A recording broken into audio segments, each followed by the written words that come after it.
Hey everybody, welcome to the Freddie Rubino podcast. I'm Freddie Rubino, pouring a beer, getting ready for the football game. My beloved Cowboys won, so I'm very happy.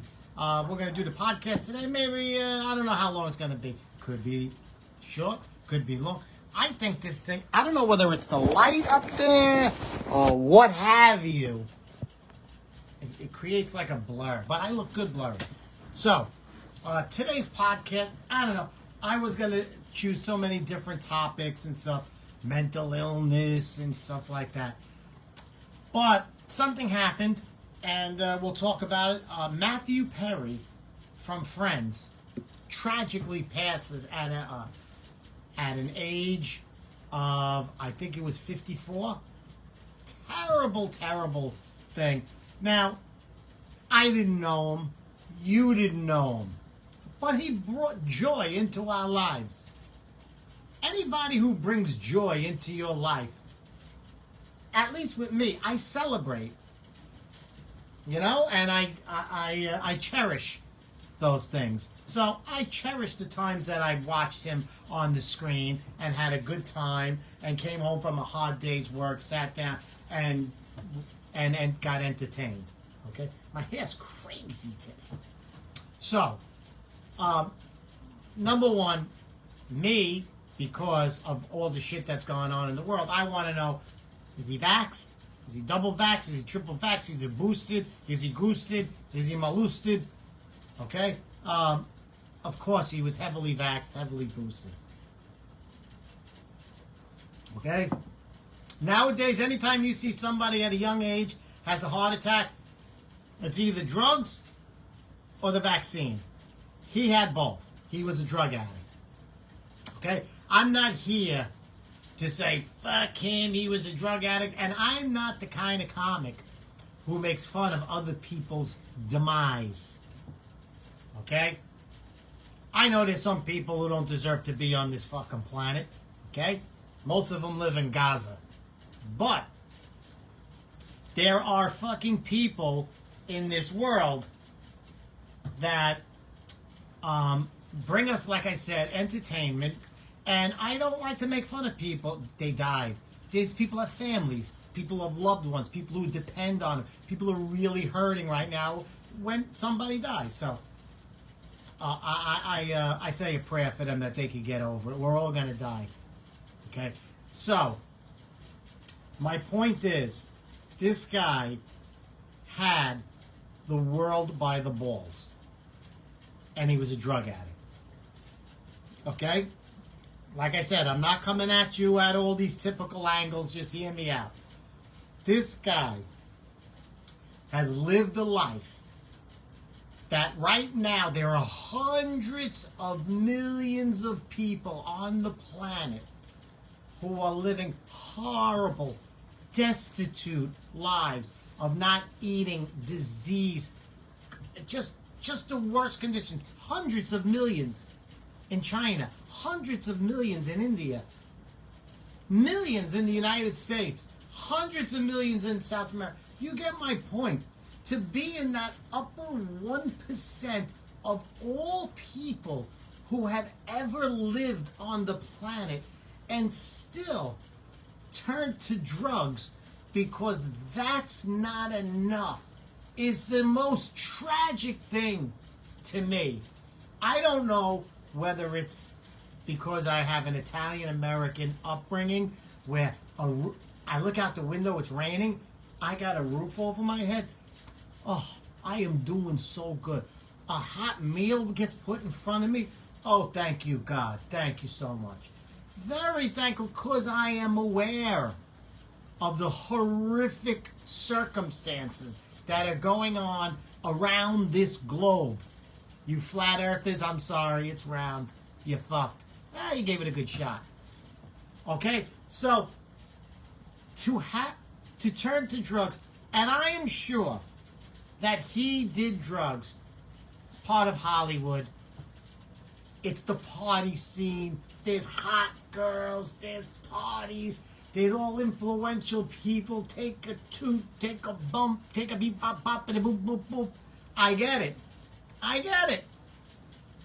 But you got to realize that the life you're leading, kings of the past have never dreamed of living. In fact, the average middle-class American lives greater than kings of hundreds of years ago. That's crazy, I know. But like King Solomon didn't have inside plumbing. He was the richest man in the history of the earth. King Solomon didn't have hot water coming right. You understand what I'm saying? Air conditioning, lots.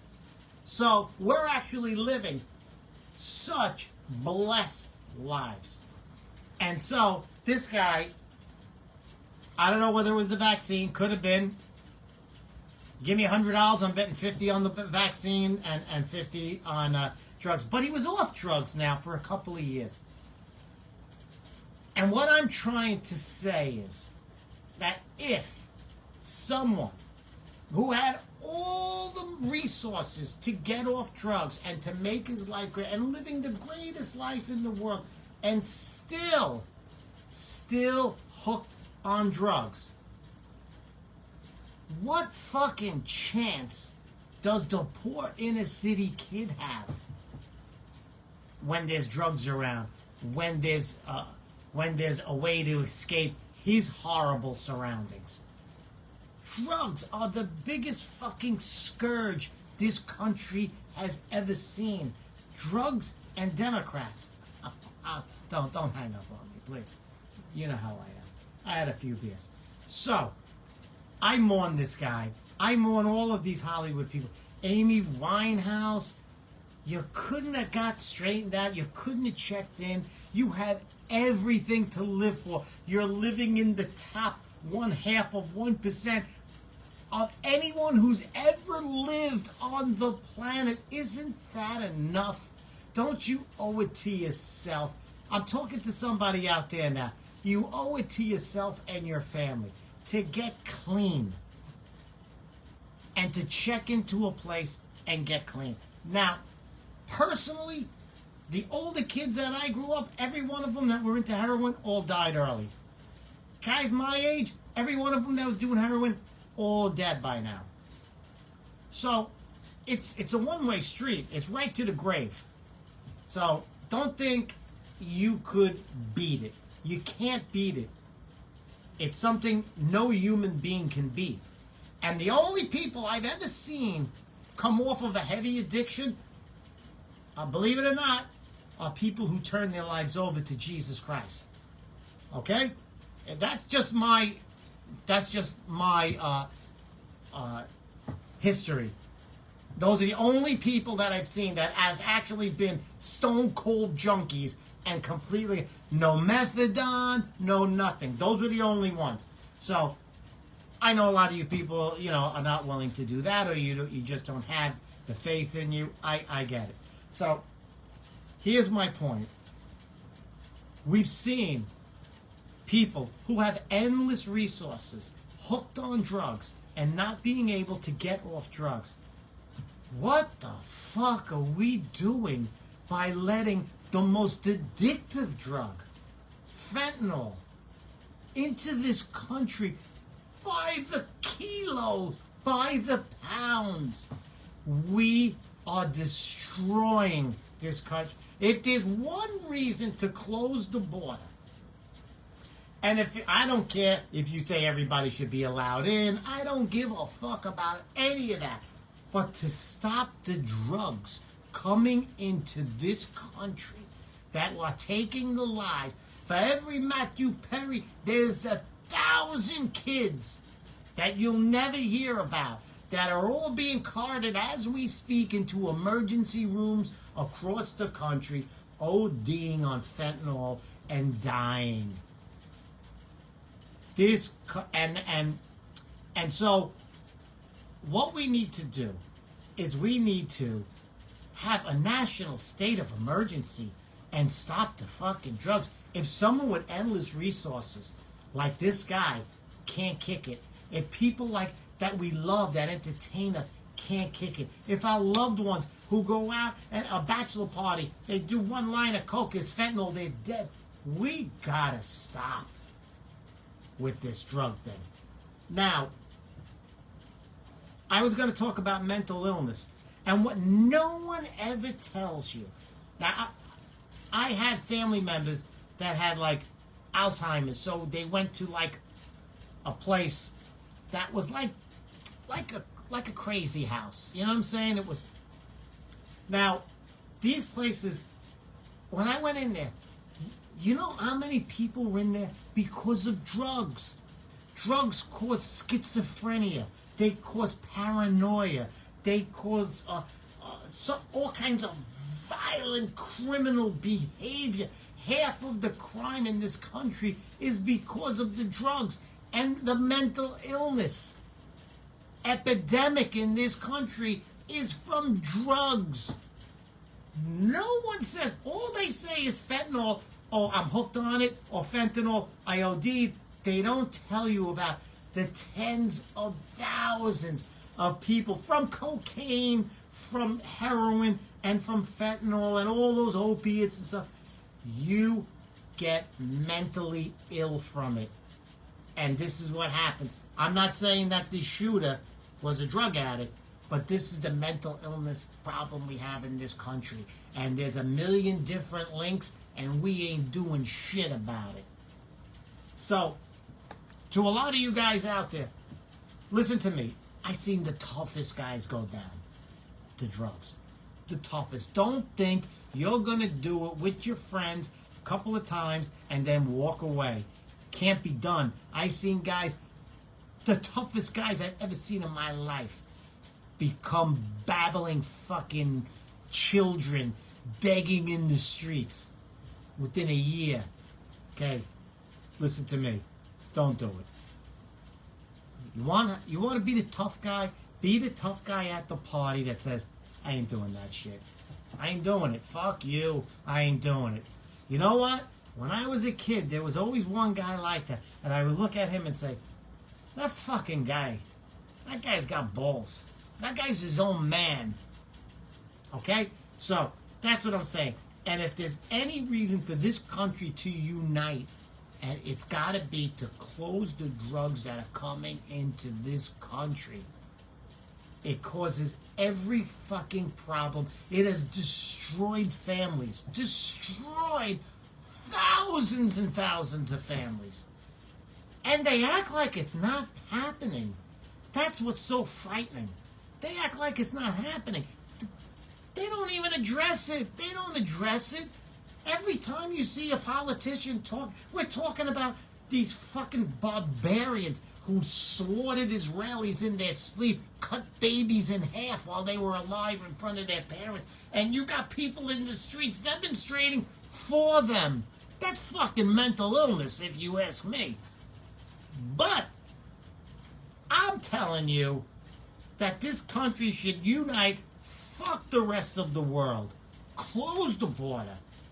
Find out what scumbags that did that shit in Israel are here and fucking get rid of the drugs. If we have to declare war on fucking Mexico, do it. Stop the drugs.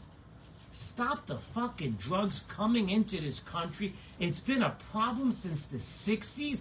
The United States can't stop smuggling across our border? Are you fucking kidding me? Let me tell you something. I'm street smart, beyond my years. Not that many years. The only reason there's fucking drugs in this country at the point that it is because of crooked fucking politicians who are letting it in and are getting greased like you wouldn't fucking believe the money that they're getting, and they don't give a fuck that inner city kids and minorities are dying by the thousands. They don't care. They don't care that these drugs are causing cancers. They don't care. And if you tell me that over the last 70 years we've had this drug problem, that we can't, it's gotten worse, we can't even fucking level it off, it's gotten worse. This is corruption at its fucking worst. At its absolute worst. We have to stop the drugs coming in. This country could do any fucking thing we want if we wanted to. And this is the problem. There's too many people who are letting it happen. Don't tell me, let me tell you something. In 70 years, you know how rare drugs should be? Drugs should be that you're a fucking multi-millionaire and this guy bought cocaine to the party. Holy shit, where did you get it? I haven't seen coke in 20 years. That's what drugs should be. It shouldn't be you go down the fucking street in the worst fucking crime-ridden shit neighborhoods and there's the most abundant thing on the street is drugs. That's not the way it should be. And any fucking mayor could tell every chief of police, whatever you do, I want drugs stopped in Chicago or in New York. And you know what? We know how to police. Police know how to do their job. They've been doing it a long time. They could stop. If they got the okay from the people who govern up on top, it would end in a month. You know how many fucking politicians would be in jail? Almost all of them. And that's what I'm trying to say today. I look at this guy, Mathew Perry, and I look at him and I say, this fucking guy had everything. He had the world. He had riches that I could just dream of. He could do anything, go anywhere, and he'd still turned to drugs and got hooked on drugs. Man, if people who have anything they want are turning to drugs, I can't even imagine all these people who have nothing but horror in their lives. Of course they're turning to drugs. Get rid of the fucking drugs. Get rid of any fucking politician whose fucking area is infiltrated with drugs. And I'm going to get 10 messages after this of people saying, you're an asshole, you're fucking, it's not the people, it's the Republicans, it's this, you fucking jerk-offs. Unbelievable how fucked up people are. I'm telling you, if there's one thing that should bring this country together, it's to end drugs. 70 years of a runaway drug problem. And you know, the only thing any political action has been taken, the only thing in my lifetime is that there are certain places that legalized it. Here, take drugs, kill yourselves. You know what you get? You get mental illness. You get sudden death. You get do you know the cancer rates on drug addicts? Do you understand what it does to our people? If you just took all the drug every day on the news and told people it would be like we were losing a fucking World War II. You would see thousands admitted to the emergency rooms. 500 dead today, 700 dead tomorrow. But they don't do it. They don't do it. It should be the outrage of our lifetime, and it's not. And it's a disgrace. And I'm a little sick about it because people that you love and people that you don't know, but you would love to see around a little more, are gone. And people's innocent children are gone. So I'm Freddie Rubino. I hope this is more of a rant than a podcast, but I was just a little upset about it. And when you just look at this country and you see there's nothing that could bring us together anymore. There's people in the streets now supporting terrorism. Okay? In New York, 2 fucking trade towers were taken down. Fucking children, young men and women out of the fucking building, dying. And you know what? If you would have fucking told me the day after 9/11 that 20 years later there would be fucking people in the hundreds, in the thousands, running down the streets in New York and supporting a terrorist organization, I would have said, you're out of your fucking mind. But it's happening, and we're fucked. Freddie Rubino here. I'll see you in Florida. I'm playing in Naples, Florida. Go to fredrubino.com and see where I'm playing. Naples, Florida, off the hook. I'll be playing Laugh Out Lounge in Winter Haven, and I will be at Side Splitters in Tampa, just to name a few. and Long Island in January. I love you guys. Please share this and have the fucking conversation with your kids. Don't do it once. Have the fucking balls not to do it once.